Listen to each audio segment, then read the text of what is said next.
Capítulo 10. Fin del viaje. En los últimos 120.000 años, los fabricantes de hachas nos han ayudado a hacer un gran viaje colonizando la Tierra. Y ya estamos cerca del final. Por el camino, en las muchas ocasiones en que la sociedad afrontaba un cambio, los fabricantes nos ofrecieron dones con los que resolver el problema que había surgido. Nuestros dirigentes e instituciones siempre aceptan esos dones por su bajo coste a corto plazo, ignorando su alto coste a largo plazo. En aquellas circunstancias, ¿qué otra cosa habrían podido hacer? El problema era que un don llevaba a otro irremisiblemente. Poco a poco, los fabricantes se hicieron indispensables y sus dones eran demasiado atractivos para rechazarlos, dado que los acontecimientos contribuían en cada ocasión a convencernos de que estábamos jugando un juego llamado «lo tomas o lo dejas». El primero de esos dones nos llegó cuando el hacha introdujo un cambio de una vez y para siempre en los procesos cíclicos de la naturaleza. El hacha modificó también el desarrollo y la selección de los individuos en las sociedades humanas y sobre todo trajo consigo el surgimiento de instituciones como los soberanos territoriales y la religión organizada, cuyo uso excluyente del saber de los fabricantes les concedió el dominio sobre la naturaleza y el control sobre la sociedad. Bajo su mandato, las hachas iban talando una franja por donde los humanos abrían camino, haciendo más fácil el proceso. Al principio, las marcas de las hachas apenas se notaban en las inmensurables riquezas del planeta, por lo que concedíamos poca atención a la destrucción, mirando únicamente hacia adelante, hacia un horizonte que parecía que nunca íbamos a alcanzar. Sin embargo, algo de lo que estábamos haciendo hace unas decenas de miles de años puede deducirse de un acontecimiento que dejó el último y mejor preservado registro del efecto que el hacha pudo tener en el Edén. Sucedió hace tan solo unos 1000 años, cuando maoríes llegaron a Nueva Zelanda. En esa época, el animal predominante allí era el moa. Una gran ave parecida al avestruz que pesaba entre 10 y 200 kilos y como no había mamíferos que la amenazaran, se dedicó tranquilamente a ramonear y comer frutas. Los moas eran tan numerosos que los colonos europeos encontraron a menudo dificultades en las tareas de labranza debido a la enorme cantidad de esqueletos acumulados en la tierra. Pero al cabo de 500 años de colonización maorí, los moas habían desaparecido de Nueva Zelanda. Los restos arqueológicos muestran que la carne de moa era tan abundante que alimentó a los primeros maoríes en grupos de hasta 50 sin necesidad de agricultura. Los maoríes supusieron que siempre iban a contar con ese plato gratis y tardaron en darse cuenta que no era así. También quemaron grandes espesuras boscosas y como allí había muy pocas plantas resistentes al fuego, a los pocos siglos, en muchas zonas del país, un rico y diversificado ecosistema se había convertido en un auténtico desierto. Tan solo proliferaba el helecho porque resistía el fuego y no necesitaban a los moa para esparcir sus semillas. Los maoríes, que originalmente habían disfrutado de una apetitosa y variada dieta, se vieron finalmente condenados a alimentarse de raíces de helecho. La destrucción de los maoríes de su propio entorno, Nueva Zelanda, fue solo el último de una larga lista de destrucciones llevadas a cabo por los pueblos de la Edad de Piedra. La isla de Pascua, ahora yerma y barrida por el viento, fue en otro tiempo un lugar boscoso y subtropical. En Australia, la devastación fue aún más dramática desde el momento en que el hombre asentara allí sus reales hace unos 60.000 años. Se estima que desde entonces se ha extinguido el 86% de la megafauna, animales de 44 kilos de peso. No todos los arqueólogos están de acuerdo, pero hay muchas pruebas de que fueron los humanos que eliminaron al menos 43 especies de grandes vertebrados, incluido un canguro de 1,80 metros de alto y un quintal de peso, así como un wombat con aspecto de rinoceronte y un emú de 100 kilos. Esas y muchas otras pérdidas locales eran relativamente poco importantes para los seres humanos en la prehistoria, porque las ventajas a corto plazo sobrepasaban con mucho cualquier efecto ecológico negativo, que además se producían tan lentamente que ningún miembro del pequeño grupo de humanos en aquel entorno selvático podía sentir como amenaza en un futuro previsible. Conforme pasaba el tiempo, la fácil aceptación de los dones de los fabricantes de hachas se convirtió en un hábito que a su vez nos enseñaba a mantener un especial respeto hacia quienes nos lo otorgaban. Las hachas también conferían poder a los pocos de nosotros capaces de utilizarlas para dirigir a la colectividad mediante los mitos y la magia o sus equivalentes más recientes, ciencia y tecnología. Debido a esto, a lo largo de la historia los fabricantes han recibido el aliento de los poderosos para innovar para ellos sin ponerles obstáculos. Esa conducta interesada por parte de las instituciones y autoridades se ha disfrazado usualmente bajo la caracterización de la actividad de los fabricantes como libre investigación. En particular, sus dones facilitaron a los gobernantes la extensión de su poder para unificar y dirigir a su pueblo mediante el creciente dominio de la información. Quienes sabían utilizar el bastón de Montgaudier, las fichas mercantiles de los Montes Sagros, la escritura cuneiforme de Mesopotamia, el alfabeto en Grecia, los tipos móviles de Gutenberg o los símbolos matemáticos, médicos y científicos, se sentían en general libres para actuar como si la tierra siguiera siendo tan limitada como para los antiguos fabricantes de hachas de África.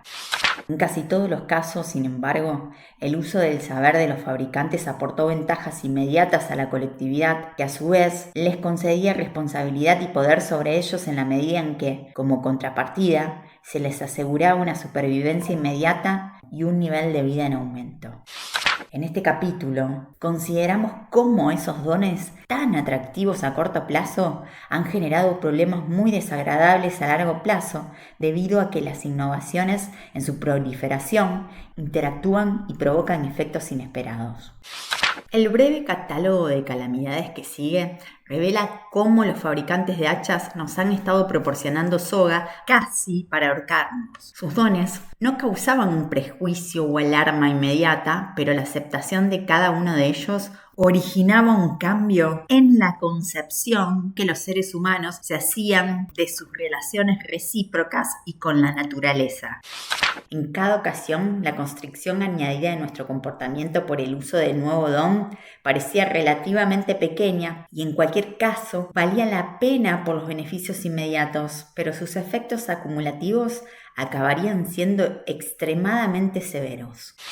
Hace 12.000 años, la agricultura fue un remedio rápido para un problema a corto plazo. Cuando nuestros antepasados dejaron de cazar y recolectar y se asentaron en las primeras aldehuelas, los fabricantes les concedieron las técnicas para cultivar y domesticar animales. Un pequeño número de cereales locales se convirtieron en nuestra dieta básica cotidiana y el meticuloso cultivo en las tierras de aluvión produjo cosechas que aseguraban la supervivencia de las nuevas comunidades.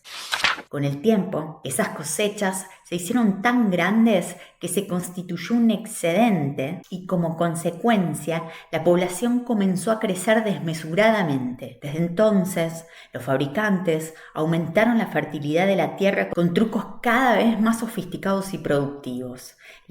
La irrigación egipcia sustituía con ventaja al agua de lluvia si ésta faltaba. Los arados con ruedas de los romanos servían para labrar los pesados y duros suelos de las ricas tierras del norte.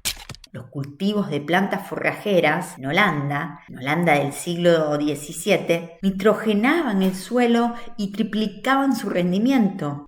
100 años después, la química proporcionaba fertilizantes artificiales con los que alimentar a la creciente población de la Revolución Industrial. En la década de 1950, la respuesta a la demanda de más y más alimentos aportó innovaciones en las técnicas de producción que tuvieron efectos colaterales inesperados y de gran alcance. Millones de personas del tercer mundo se vieron salvadas de la inanición por el último milagro agrícola, la llamada Gran Revolución, que introdujo nuevas variedades de trigo y arroz de gran rendimiento, permitiendo aumentos espectaculares de la producción de esos alimentos. Las nuevas especies resolvieron diversos problemas locales a su relativa insensibilidad hacia diferencias en el suelo y clima tan variados en las regiones semitropicales. En el caso del arroz, la nueva especie daba lugar a rendimientos más altos porque los ingenieros agrónomos habían utilizado un gen empequeñecedor de las plantas de arroz japonesas y norteamericanas para obtener un tallo corto y robusto que las prácticas agronómicas estándar permitían hacer crecer una espiga mucho mayor. Con la fertilización masiva y agua abundante, esto significó un incremento de 2/3 en el rendimiento biológico global. Parecía como si por fin hubiesen llegado las vacas gordas. La trampa estaba en que esa técnica era un don de los fabricantes de hachas, de modo que para tener éxito había que sustituir las prácticas agrícolas indígenas. La alternativa de aumentar el rendimiento por los métodos tradicionales quedó descartada como insuficiente a corto plazo.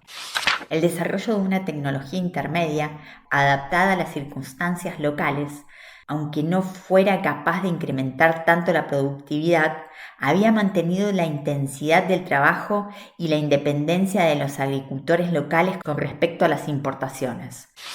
Pero las circunstancias locales se ignoraban por parecidas razones a corto plazo. No se hizo ningún intento de mantener y reforzar la equilibrada dieta tradicional a base de cereales y legumbres. La aceptación de las nuevas técnicas significaba la aceptación de la modernidad. Así pues, todas las objeciones sociopolíticas que podían haber frenado la adopción de las nuevas técnicas se descartaron como impedimentos al progreso. En 1966, el presidente de los Estados Unidos negó a India los créditos para hacer frente a la sequía hasta que ese país aceptara la puesta en práctica de la Revolución Verde. Poco antes, tras un trabajo local de 9 años en el desarrollo de nuevas variedades de arroz, la presión internacional había obligado a dimitir al director de investigaciones indio tras la resistencia de este a ceder la primacía al Instituto de Investigación de la Revolución Verde en Filipinas y su oposición pública a la adopción de las nuevas variedades. En general, hubo poca, si es que hubo alguna, oposición por parte de los cultivadores locales, cuyos intereses se orientaban, como suele pasar, por la necesidad de hacer dinero y de mantener a sus familias. En la misma década, técnicas similares a las empleadas con el arroz dieron lugar a una variedad mejorada de trigo que se plantó en México y duplicó el rendimiento habitual. En 1967 se introdujo en Indonesia la nueva variedad de arroz. En 1965 el trigo mexicano llegó a Pakistán y en 1970 ya constituía la mitad de la producción del país. Entre 1965 y 1970, India utilizó las nuevas variedades de arroz y trigo y aumentó su producción en más de un 50%, y en 1985 los nuevos supercultivos aportaban más de la mitad del trigo y el arroz del tercer mundo. En particular, 3/4 partes del trigo latinoamericano y prácticamente todo el arroz chino. En 1965 y 1980, la producción global de esos dos cereales aumentó en un 75% y la tierra dedicada a su cultivo se incrementó en un 20%. El problema con las variedades de la Revolución Verde era que ignoraba la experiencia que los cultivadores del tercer mundo poseían de su entorno local y que les hizo depender de altos niveles de fertilizantes provenientes del primer mundo. Entre 1965 y 1975, el uso de fertilizantes fue responsable de más de la mitad del aumento de rendimiento de los países en desarrollo, corroborando aparentemente las palabras pronunciadas en 1967 por Norman Borlaug, a quien se concedería el Premio Nobel en 1970 por sus trabajos sobre las nuevas variedades de cereales. No hay un mensaje más vital que este. Los fertilizantes proporcionarán más alimento a India. Entre 1970 y 1973 saltó la trampa. Debido al importante aumento del precio del crudo, los precios de los fertilizantes se duplicaron, mientras que el producto agrícola de los países en los que se había puesto en marcha la Revolución Verde tan solo se duplicó en el mismo periodo. Lo mismo volvió a ocurrir en la década de 1980. Entre 1950 y 1975, la superficie de tierra cultivada solo creció en 1/5 parte, mientras que el uso extensivo de fertilizantes se multiplicó por 7. Las nuevas variedades de cereales también necesitaban mayor cuidado y atención que las tradicionales. Exigían más maquinaria, mayor inversión de capital y sobre todo más divisas para pagar los gastos extras ocultos. Los efectos sociales a largo plazo en India se han debido a que las zonas del país seleccionadas para la introducción de nuevos cultivos fueron precisamente las que ya contaban con abundante agua, una infraestructura desarrollada de cultivos a gran escala y disponibilidad de capital y conocimientos, de modo que la producción se concentró en manos de los grandes propietarios de tierras. Cuando aumentaban los precios de los fertilizantes obtenidos del petróleo, los pequeños campesinos tuvieron que vender sus parcelas y las grandes explotaciones se hicieron aún mayores. Los labradores desempleados se vieron obligados a desplazarse a las nuevas áreas de desarrollo y su llegada masiva desencadenó graves tensiones sociales. La Revolución Verde tuvo un éxito tan espectacular en muchos casos que redujo drásticamente la cantidad de variedades locales alternativas e hizo al tercer mundo dependiente de unos pocos monocultivos vulnerables a las plagas. En muchas áreas rurales, quienes no se habían beneficiado de la Revolución Verde debido a la escasez de agua o a su irregularidad, abandonaron las tierras de bajo rendimiento y se desplazaron a las ciudades convirtiéndose en parados de larga duración. Lo más relevante es que la Revolución Verde hizo crecer la deuda del tercer mundo hacia Occidente debido a la necesidad de pagar las fuentes externas de energía, investigación, materiales, transporte marítimo, mercadotecnia y maquinaria.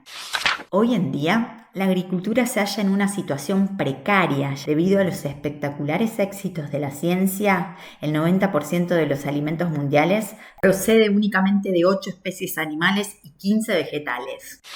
En consecuencia, la base genética de la que podrían provenir fuentes alternativas de alimento se ha reducido drásticamente, como lo ha hecho la base tradicional de conocimientos que podrían haber proporcionado técnicas alternativas en caso de necesidad. Una vez más, los beneficios a corto plazo se pagan con graves consecuencias a largo plazo. Hace 5 años, otro don salvador que cambió nuestro comportamiento fue la técnica del riego.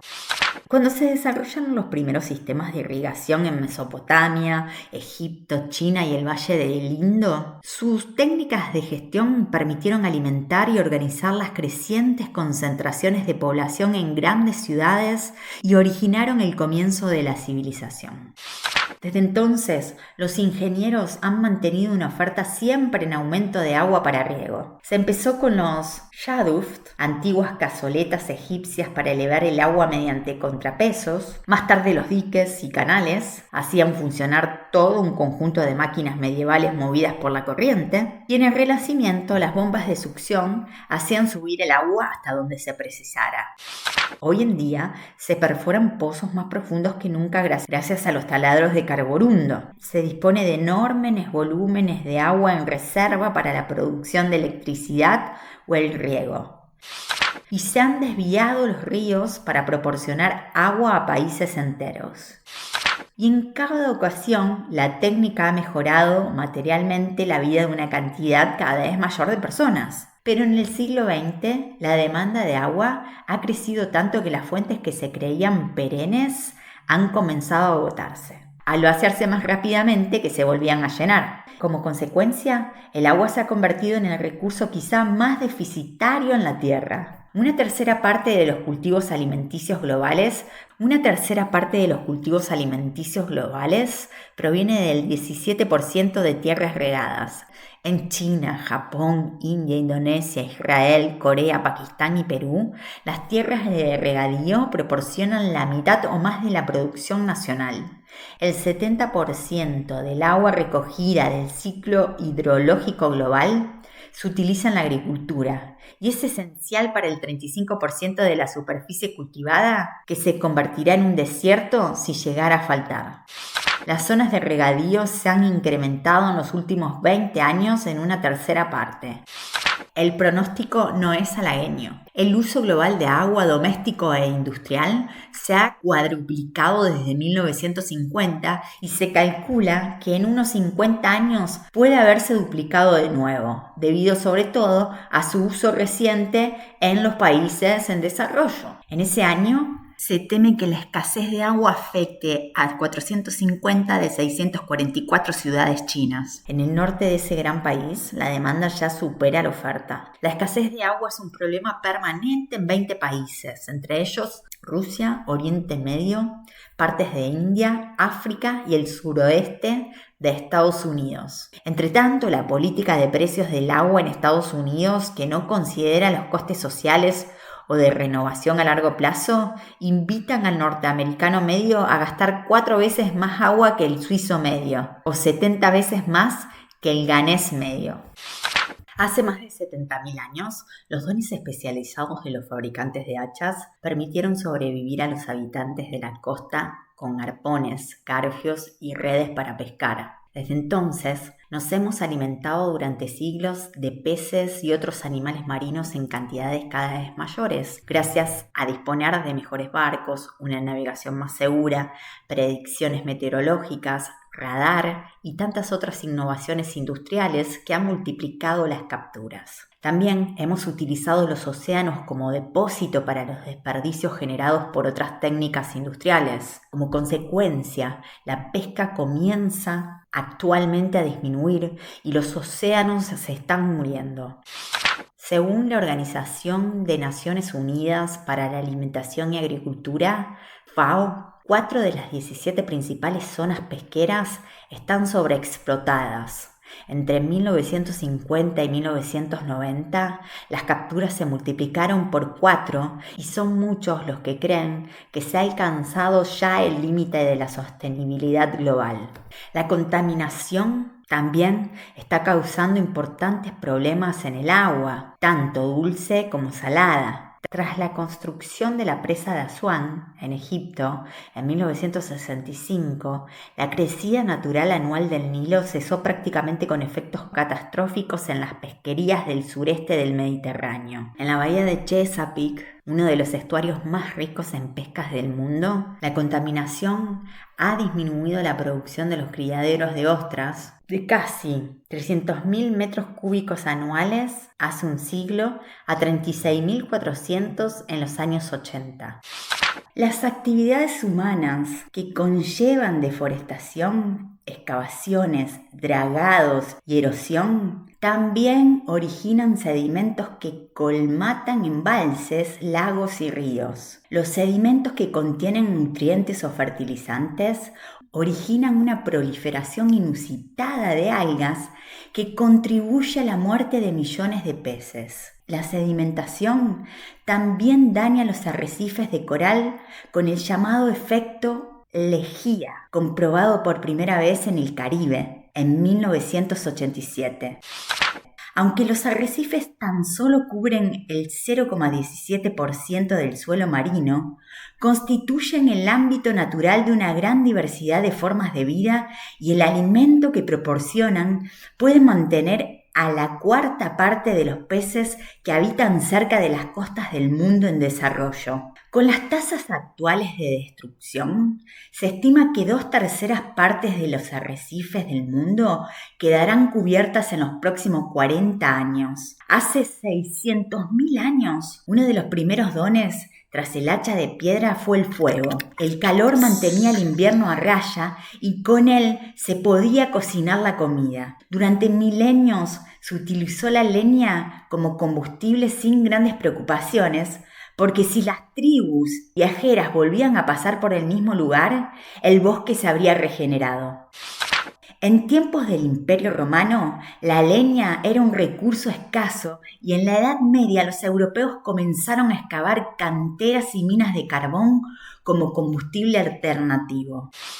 En el siglo XIX, físicos y químicos como Nikola Tesla y Benjamin Silliman salvaron la situación con los generadores eléctricos y el petróleo, pero parecían entonces fuentes inagotables de energía. Una vez más, parecía no haber límites. Hoy sabemos más, pero entre tanto, el efecto del uso incontrolado de la energía ha sido globalmente devastador, al crecer el consumo sin atender lo más mínimo a las consecuencias.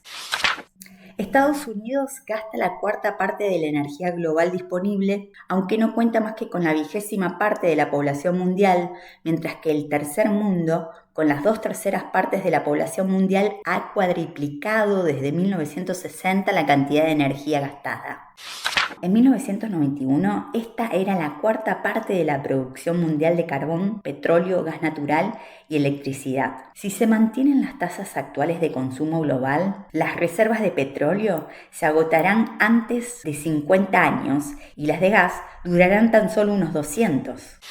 Todavía habrá carbón para otros 3.000 años, pero son muy pocos los países del tercer mundo que disponen de ese recurso. La revolución industrial pretendía satisfacer el rápido incremento en la demanda de bienes por parte de una población creciente que comía bien y tenía muchos hijos gracias a las anteriores mejoras en el rendimiento agrícola.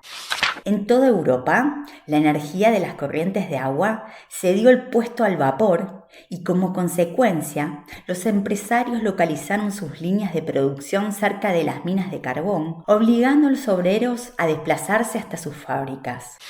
Miles de campesinos emigraron desde el campo a las nuevas ciudades en busca de un salario regular, dado que la propiedad de la tierra había quedado concentrada en pocas manos y crecía el desempleo rural. En cualquier caso, la vida en el campo no era un picnic y las ciudades industriales eran lugares mágicos donde la gente se podía hacer rica en poco tiempo. Por desgracia, tampoco allí estaban pavimentadas con oro las calles, pese a las baladas irlandesas que aseguraban lo contrario. A corto plazo, el nivel de vida subió espectacularmente, pero pronto las insanas condiciones de vida que prevalecían en las superpobladas ciudades industriales se mostraron fatalmente atractivas para el vacilo del cólera. Cientos de miles de personas murieron como consecuencia del nuevo estilo de vida industrial asalariado. Hoy día, los fabricantes de hachas han resuelto muchos de los problemas sanitarios que crearon con la industrialización, pero los efectos de la producción en masa se pueden constatar en los niveles de contaminación que amenazan a muchas regiones del planeta. Globalmente, las estimaciones de 1990 indican que anualmente se emiten a la atmósfera 9 millones de toneladas de dióxido de azufre, 68 millones de toneladas de dióxido de nitrógeno y 57 millones de toneladas de partículas en suspensión y 117 millones de toneladas de dióxido de carbono. La contaminación del aire se ha demostrado ligada al aumento de la incidencia de las enfermedades de pulmón y corazón, y en las cercanías de las áreas muy industrializadas también causa daños a gran escala a la vegetación y a los animales en libertad. Y en la cercanía de las áreas muy industrializadas también causa daños a gran escala a la vegetación y a los animales en libertad. Los contaminantes generados por el tráfico se concentran sobre todo en los países industrializados, en los que desde 1950 la flota de vehículos se ha duplicado y se teme que se dupliquen de nuevo en los próximos 20 años. En muchas grandes ciudades se superan con frecuencia los niveles de riesgo establecidos para la calidad del aire. Un estudio de 1992 revelaba que el promedio de nanogramos de plomo susceptibles de ser absorbidos por la sangre de los adultos ha aumentado desde los tiempos del Paleolítico de 0,3 a 6.400 en el caso del aire, de 2 a 1.500 en el agua y de 210 a 21.000 en los alimentos. Todo ello en nombre del progreso. La Organización Mundial de la Salud informa que más de 6 millones de personas están expuestas a niveles peligrosos de dióxido de azufre proveniente de la combustión de derivados del petróleo. Una estimación evalúa los costes sanitarios debidos a la contaminación y a las pérdidas de productividad en Estados Unidos en $40.000 millones anuales. Rusia es un caso límite, ya que los estudios realizados en 1993 revelaron que uno de cada 10 bebés nacía con malformaciones y más de la mitad de los niños y niñas en edad escolar tenían problemas de salud relacionados con la contaminación. Las enfermedades y muertes prematuras también están aumentando en la franja de edades entre 25 y 40 años y la esperanza de vida ha decrecido. El vértigo de residuos industriales también ha contribuido a la contaminación general. 100 toneladas de metales pesados tóxicos y 30 toneladas de productos químicos tóxicos son vertidos al Mar del Norte por el Rin todos los días, y los niveles de tritio que vierte en ese mismo mar el Mosela ha aumentado en un 75% desde 1985. Se estima que 100 kilómetros cuadrados de mar Báltico son un desierto ecológico, sin restos de vida por debajo de los 80 metros de profundidad. Es uno de los mares más contaminantes del mundo, debido sobre todo a los residuos procedentes de las fábricas, explotaciones agrícolas y hogares. Gracias al don que hizo posible la producción en masa de bienes de consumo, vivimos ahora en un medio ambiente peligrosamente degradado. En términos de lo que podríamos llamar la marca de hacha, desde los tiempos prehistóricos, cada nuevo instrumento ha dejado su huella en forma de áreas de bosques devastadas por desmontes e incendios o arrasadas para conseguir leña, o bien decenas de kilómetros cuadrados de tierra echadas a perder por montones de escoria de las minas de carbón, un río enturbiado por los vertidos de las fábricas, o una pequeña ciudad ennegrecida por el humo de las chimeneas. Pero el mundo moderno está tan inconectado que esos efectos locales han comenzado a aglutinarse en patrones globales de destrucción que arruinan el recurso más fundamental del planeta, rápidamente degradada por los efectos de siglos de inventiva humana, la Tierra. Los procesos naturales tardan un periodo de 3.000 años en reemplazar los 15 centímetros de suelo necesarios para los cultivos. Una pérdida de 2,5 centímetros puede reducir el rendimiento de trigo y otros cereales en un 6%. Cada año, 6 millones de hectáreas de tierras de labranza se ven tan dañadas por la erosión del suelo que tienen que ser abandonadas. La erosión y la degradación del suelo se deben principalmente al efecto del viento sobre la tierra recién removida por la azada, o el arado, la excavación de zanjas o túneles en los trabajos de minería, o las inundaciones tras la superproducción de la cubierta boscosa. Esto está afectando en la actualidad a la mitad de la superficie terrestre del planeta, reduciendo la capacidad productiva de las tierras de labor entre un 25 y un 100%. Una quinta parte de todas las tierras de cultivo se han perdido irremediablemente por la degradación del suelo, así como la cuarta parte de la superficie que antes podía ser biológicamente productiva, pero no se había cultivado. Desde 1984, la superficie total dedicada a los cultivos ha dejado de crecer, pero el número de bocas a alimentar no lo ha hecho. Se estima que la destrucción de la capa superficial del suelo desde 1972 alcanza unos 500.000 millones de toneladas, con una tasa de pérdidas quizás 40 veces más elevadas que el ciclo natural de renovación del suelo. Solo en India, la cantidad de suelo que se malogra anualmente equivale a las superficies de estado de Massachusetts. La pérdida se debe también a la desertización, falta de agua, erosión y tala de bosques, que en conjunto suponen el deterioro anual de 21 millones de hectáreas de tierra. El incremento en unas 30 veces de la tierra de regadío en los últimos 2 siglos ha generado también importantes problemas de desalinización, como lo ha hecho el creciente abuso de los recursos de agua dulce. El suelo, ámbito impredecible para la vida vegetal y animal, está desapareciendo a gran velocidad. Hace 2 millones de años, el primero de los dones para mejorar la suerte de la humanidad fue por supuesto el hacha, a la que hemos dedicado este libro. Con hachas hacíamos los utensilios de madera que nos ayudaban a sobrevivir. Entre ellos, refugios, armas, mangos y asas para instrumentos de todo tipo. Al crecer la población y con ella la necesidad de más de todo, la madera se convirtió en la materia prima idónea para la construcción. Y más tarde, los fabricantes de hachas nos proporcionaron los medios para navegar, con lo que el segundo uso fundamental de la madera fue la construcción de balsas, canoas y barcos. Durante la mayor parte de la historia, los viajes por tierra resultaban imposibles con el mal tiempo, que se prolongaba varios meses seguidos, y por eso la actividad comercial hasta fechas muy recientes se realizaba ante todo por vía marítima y fluvial. No puede entonces sorprendernos que los principales centros de población se hallaran en la costa y que pronto ésta comenzara a sufrir hambre de madera. Los edictos gubernamentales de la antigua Grecia ya indican una creciente preocupación por la pérdida de bosques. En el siglo XVII, cuando la construcción de un navío de guerra exigía un millar de robles, se dictaron prohibiciones oficiales en toda Europa para vedar el uso de esos árboles con cualquier otra finalidad. Pero esas pequeñas dificultades históricas palidecen cuando se las compara con los problemas actuales. Los bosques están desapareciendo bajo el ataque sin tregua de las sierras mecánicas, junto al despeje de ciertas zonas para los reasentamientos de población excedente en otras regiones del país.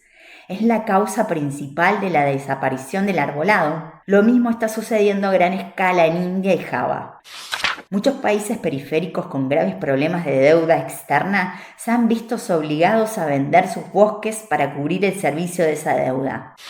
En los países de tercer mundo, donde la población crece sin cesar, mientras que los recursos de energía permanecen muy limitados, se siguen talando bosques para utilizar la madera como combustible, ya que no pueden importar carbón, petróleo o gas natural. Se crea así un círculo vicioso.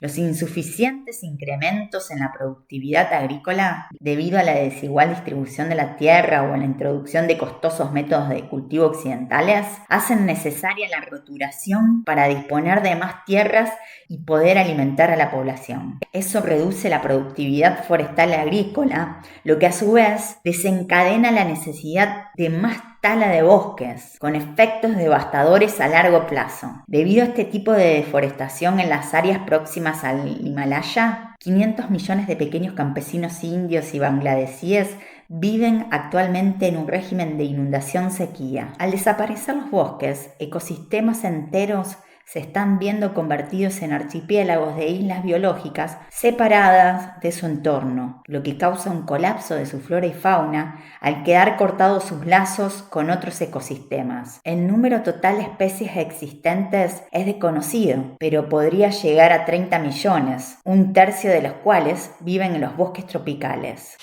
En las selvas de Perú, por ejemplo, una sola especie de árbol sirve de alojamiento a 43 especies de hormigas. Esa diversidad biológica se está viendo drásticamente reducida por la extinción en masa originada en todas partes por la contaminación, la lluvia ácida, las inundaciones, la degradación del suelo y la deforestación. Y en la medida en que la raza humana sigue exterminando distintas formas de vida, el carácter interactivo de la ecosfera dificulta una evaluación del efecto global. Ciertas estimaciones aseguran que la tasa de pérdidas es actualmente 10.000 veces más elevada que antes del advenimiento de los humanos.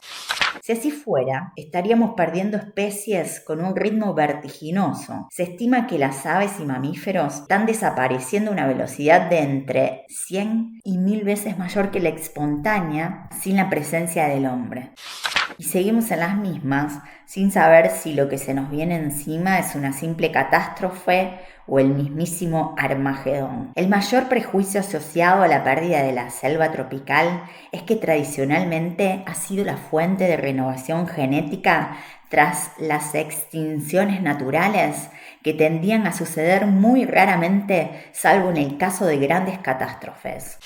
Con los actuales ritmos de tala, la pérdida adicional de bosques tropicales en los próximos 30 años podría llegar al 15%. En tal caso, en los bosques y selvas de Sudamérica por sí solos se estaría produciendo la desaparición de 15% de las especies vegetales y hasta el 70% de las aves. La profecía de Rachel Carson, en Primavera Silenciosa, se puede convertir pronto en una realidad. Como hemos explicado en el capítulo correspondiente, quizá el efecto más influyente y extendido sobre el planeta de los dones de los fabricantes de hachas fue el causado por la Revolución Industrial, que desde comienzos del siglo XIX trajo un rápido aumento del nivel de vida para todos. Pero con el repentino y masivo uso de combustibles fósiles como fuente de energía directa o transformada en electricidad, la atmósfera terrestre también empezó a cambiar imperceptiblemente al ir aumentando la proporción de dióxido de carbono. Ese gas, y otros como el metano, actúa reteniendo la energía solar en la atmósfera e impide que ésta irradie de nuevo al espacio. Cuando esto sucede, la atmósfera se calienta en un proceso conocido como efecto invernadero. Si detuviéramos ahora toda emisión de esos gases, la mayoría de los expertos creen que el incremento de temperatura asociada al efecto invernadero todavía estaría entre 2 y 4 grados centígrados. Pero el ecosistema es tan interactivo que los mecanismos de retroalimentación podrían potenciar el efecto de ese incremento de temperatura aparentemente inocuo que no le es en absoluto. En el pasado, un aumento medio de la temperatura global de menos de 4 grados centígrados tuvo las siguientes consecuencias.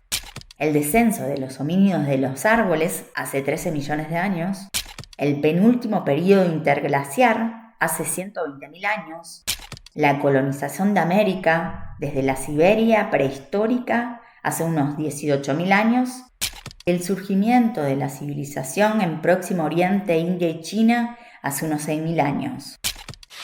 En el pasado reciente, la contribución del dióxido de carbono generado por los combustibles fósiles ha provenido principalmente de los países industrializados, 2/3 de las emisiones en 1990. Pero si la población del tercer mundo continúa creciendo a la velocidad actual, sus emisiones se habrán duplicado hacia el año 2025, elevando el total global en un 50%. En general, se supone que los gases que provocan el efecto invernadero se habrán duplicado para esa fecha.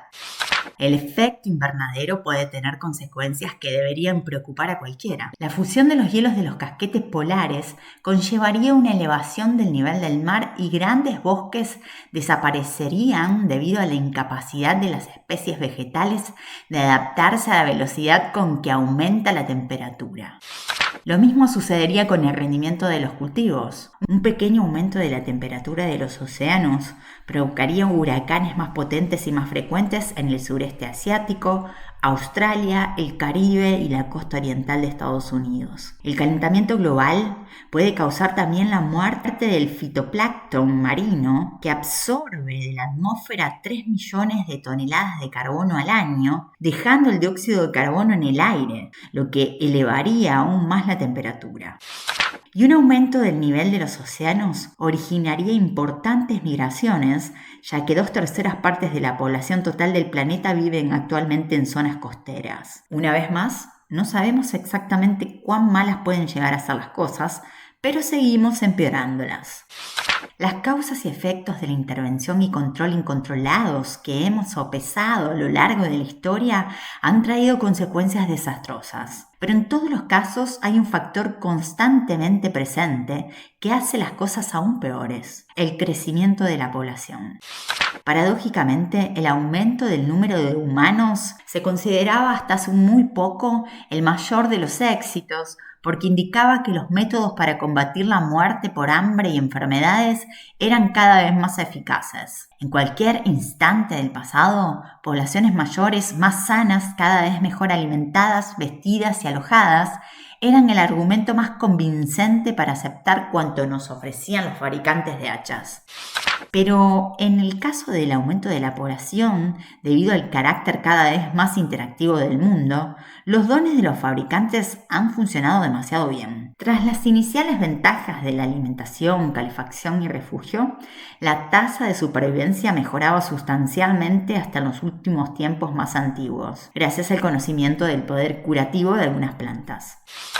En tiempos de los griegos, una farmacopea constituida por varios remedios naturales curaba diversas enfermedades y salvaba vidas. En el Renacimiento se desarrollaron nuevas técnicas quirúrgicas, lo que iba unido a un avance general en el conocimiento de la anatomía humana. Los espectaculares avances bacteriológicos de comienzos del siglo XX derrotaron a las principales enfermedades de las vías respiratorias, así como las fiebres tifoides, viruela, difteria, malaria y la mayoría de las enfermedades causadas por parásitos. Durante la Segunda Guerra Mundial se pusieron en práctica nuevas técnicas de sanidad pública para proteger la salud de las tropas aliadas, especialmente las que combatían en los trópicos y en el lejano oriente. La malaria y la fiebre amarilla se combatieron mediante la inmunización y vacunación generalizadas, así como la fumigación a gran escala de los principales focos potenciales de la malaria. También se introdujo la tecnología occidental para drenar los terrenos pantanosos en los que proliferaban los parásitos, y se consiguió el control de las epidemias, sobre todo mediante el uso masivo de DDT. Tras la Segunda Guerra Mundial, la difusión de esas técnicas aportó cambios que han mejorado y empeorado a un tiempo la vida. La tasa de mortalidad en los países de tercer mundo cayó en picada al alimentarse casi por completo las plagas y epidemias en el curso de una generación. El mundo era, de repente, mucho más sano. Esa buena noticia fue seguida por un repentino y espectacular aumento de la población. Como consecuencia inevitable, la tasa humana se aglomera actualmente en multitudes cada vez mayores. En 1950, Ciudad de México tenía 3,1 millones de habitantes, pero en 1990 había crecido hasta 15 millones, con una densidad de población 4 veces superior a la de Londres. Calcuta creció de 4,5 millones de habitantes en 1950 a más de 10 millones en 1994. La mayoría de los países asiáticos espera duplicar su población urbana de aquí al año 2010. Y en 2025 habrá 639 ciudades de más de 1 millón de habitantes, 486 de ellas en el tercer mundo. Ninguna de esas ciudades estará en condiciones de alimentar ni de proporcionar agua corriente, alcantarillado ni recogida de basuras a sus habitantes, que vivirán en la más abyecta pobreza y roídos por las enfermedades. Se acabaron las buenas noticias. Actualmente hay en el planeta unos 100 millones de personas sin hogar. 490 millones de personas sufren desnutrición, 800 millones son analfabetos y hay 370 millones de desempleados. 750 millones de personas, la mayoría de ellas en África, están por debajo del nivel de pobreza absoluta, que en 1992 se situaba en unos ingresos de $500 anuales.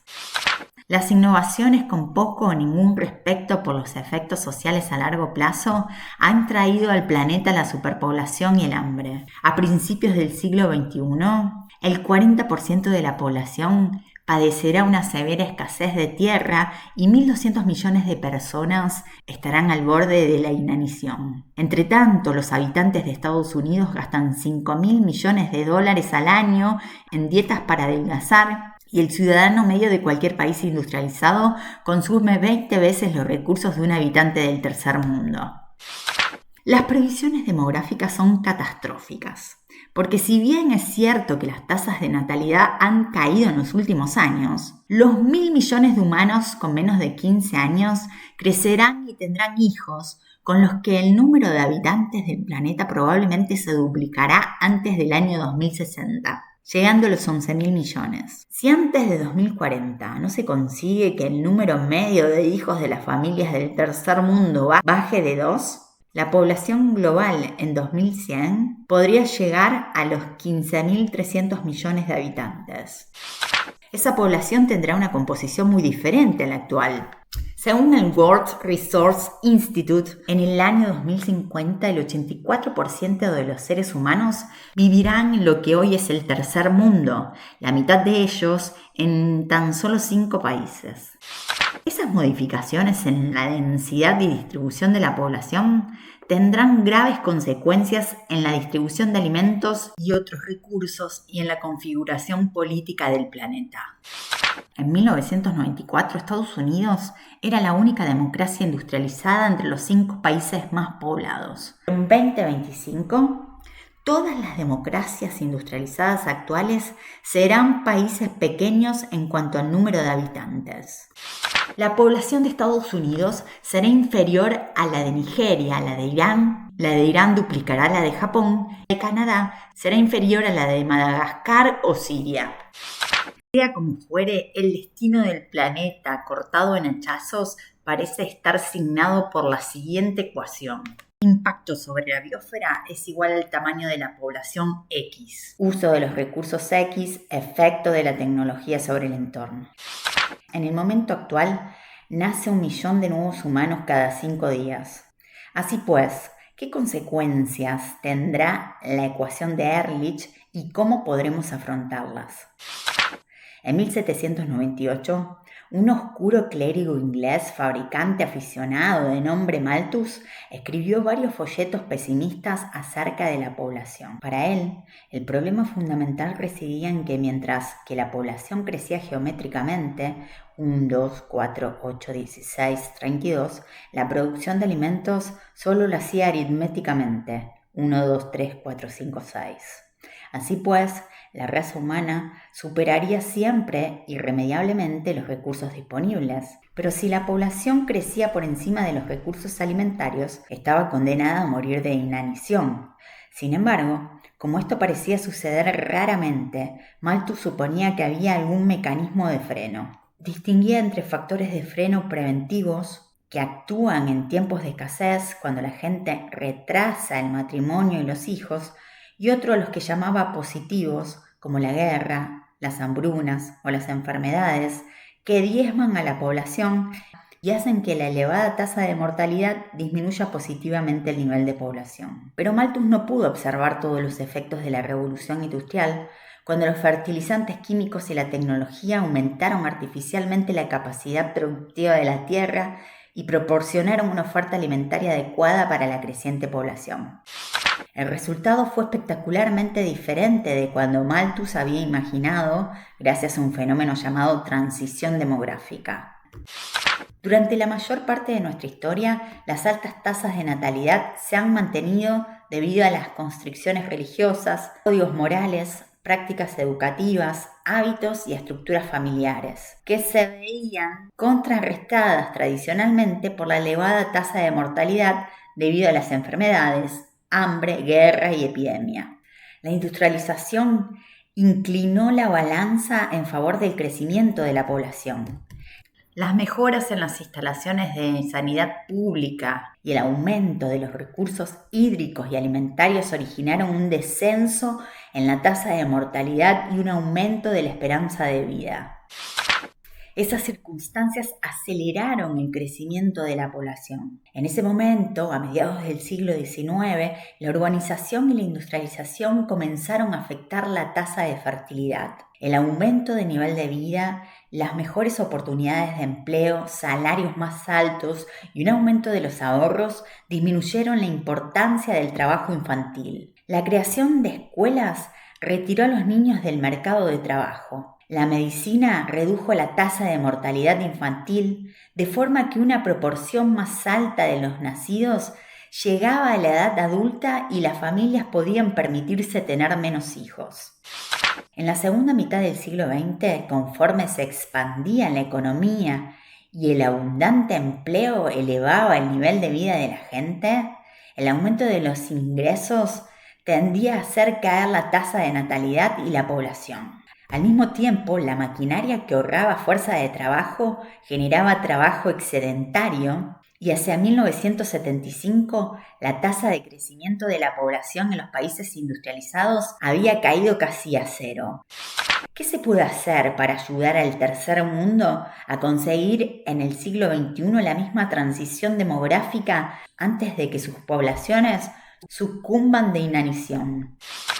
Dado que la actual crisis global descrita en ese mismo capítulo ha sido originada por los efectos a largo plazo de las recetas a corto plazo, es poco probable que se pueda hallar una solución en las bien comprobadas estrategias del pasado. La vieja respuesta, un impulso masivo para industrializar la totalidad del mundo, está manifestándose fuera de la cuestión. Pero en este como en otros problemas creados por los dones de los fabricantes de hachas, no será fácil para los votantes de un país decidir cómo escapar de la situación, dado que se sabe tan poco de esta. A lo largo de siglos, la mayor parte de la sociedad se ha visto excluida de la información cada vez más especializada a la que sus dirigentes e instituciones recurrían para tomar decisiones políticas. Hoy día, cuando está de moda llamar a la información la mercancía del futuro, vale quizás la pena recordar que los que disponían de ella la han utilizado siempre como una posición artificial. En los tiempos en que el Australopithecus estaba dando forma al primer utensilio de piedra y con él a los medios para fabricar cosas que no habían existido hasta entonces, la relación de los homínidos con el entorno era tan estrecha que se podía decir que formaban parte de él. El hacha creó algo que quedaba al margen de esa realidad compartida. Debido al hacha y a los dones que le siguieron, comenzaba a haber un elemento nuevo y artificial en la vida. Eso es lo que llamamos conocimiento y que iba a servir para cambiar el mundo y controlar a la gente. A lo largo de milenios, el conocimiento ha proliferado y cobrado formas tan diferentes como bastones de huesos, sistemas de riego, alfabetos, lógica, números, teología, experimentación, máquinas de vapor, títulos de posgrado o burocracia. En cada instante, solo una pequeña fracción de la colectividad en cuestión tenía acceso a esos instrumentos de cambio y los avances más eficaces en el conocimiento eran los que hacían posible la fabricación de otros parecidos. Así, los dispositivos externos de memoria y almacenamiento de información como fichas, letras y números, papiros, imprenta, telégrafo y radio desencadenaron oleadas de innovaciones que reforzaron las posiciones de los poderosos. El truco del asunto parecía estar en cada ocasión en que los sabios creaban cosas mágicas que solo los propios sabios podían ver o usar. Eran mundos intelectuales accesibles únicamente a la gente que sabía leer y escribir, construir silogismos, mirar por los telescopios o microscopios, emitir o recibir señales de radio o desintegrar el átomo. Hasta el siglo XX, muchos de los miembros de la sociedad ni siquiera sabían de la existencia de esos mundos y tenían medios para comprenderlos. Los efectos sociales de los dones de los fabricantes de hacha han pillado demasiado a menudo con el paso cambiado a las instituciones sociales, porque la interacción de las innovaciones hacía la vida cada vez más compleja. Artefactos inocentemente simples suelen causar los efectos multiplicadores más inesperados. Por ejemplo, la imprenta hizo posible la confección de mapas que se podían corregir y reeditar regularmente. Con ese fin, los capitanes de los navíos holandeses del siglo XVII, a la vuelta de sus viajes, estaban obligados por ley a entregar sus cuadernos de bitácora y demás papeles de navegación, y también se los sometía a un detallado interrogatorio en el mismo muelle de atraque. Así, se mantenían al día los datos cartográficos que se ponían luego a disposición de otros navegantes, con el fin de hacer su viaje algo menos arriesgado. Esto facilitó los viajes de exploración y mercantiles y atrajo, como era natural, a inversores interesados en las altas tasas de beneficios que podían obtenerse. Con ello, se incrementó la inversión en viajes y en un esfuerzo por generar más dinero a disposición de los potenciales inversores, los ingleses crearon un registro de propiedades inmobiliarias que permitía el uso de la tierra como garantía para conseguir dinero de las recientes compañías hipotecarias establecidas con tal fin. Aunque una fracción del dinero prestado sirvió para armar barcos y financiar viajes, la mayor parte fue a parar a los recientes negocios de seguros establecidos para correr con los riesgos de esos viajes. Estos se redujeron aún más con la invención de las sociedades anónimas junto con una nueva institución, la Bolsa de Valores, que a su vez precisaba el tipo de gestión financiera estable que solo un banco nacional podía proporcionar.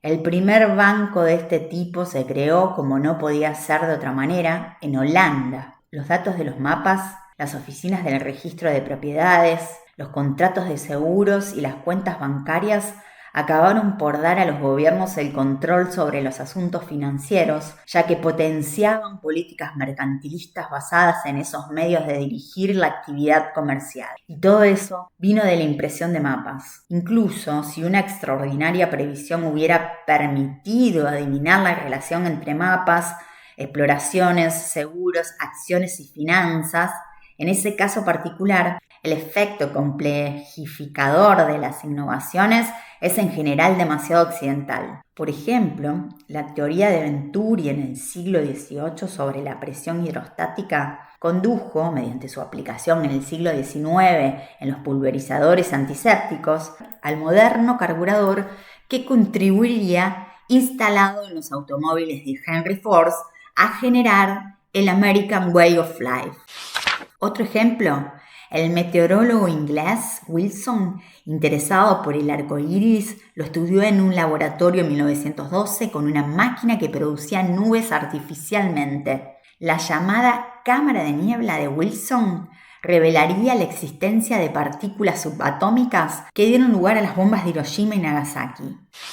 Como hemos visto en este capítulo, los problemas que afronta actualmente el mundo son consecuencia de muchos de esos acontecimientos fortuitos, cada uno de los cuales aportó beneficios inmediatos, pero que con el tiempo interactuaron para generar efectos complejos que no cabía esperar. Si es que cabe hallar soluciones duraderas a los problemas críticos que las sociedades arrastran hoy, tenemos que encontrar una forma de escapar de la visión a corto plazo que se desprende de nuestros más primitivos instintos, reforzados por milenios de dones de inmediata aplicación que nunca rechazábamos. También necesitamos urgentemente alguna vía de control del propio proceso de cambio. ¿Hay alguna solución simple? Probablemente no. El mundo es demasiado complejo para nuevas reparaciones rápidas y fáciles. Lo más que podemos esperar es hallar alguna forma de evaluar las más limitadas opciones que nos quedan, así como los potenciales efectos a largo plazo de cualquier decisión que adoptemos. Los dones de los fabricantes de hachas han hecho la vida demasiado complicada para que exista una solución sencilla a los múltiples problemas que afrontamos. Paradójicamente, dada la sobrecogedora importancia en todo esto del aumento de la población, el primer paso hacia una solución puede provenir de un instrumento inventado para controlar el masivo crecimiento demográfico en América en el último siglo. Ese nuevo utensilio fue un don esencial de los fabricantes de hachas, porque facilitaba y hacía más eficaz que nunca la fabricación de conocimientos y la intervención y control de la sociedad. También es paradójico que ese mismo sistema pueda llegar a proporcionar una solución a la miríada de problemas que afrontamos hoy en día, precisamente porque permite un cambio radical en nuestra relación con los propios fabricantes. Fin de capítulo.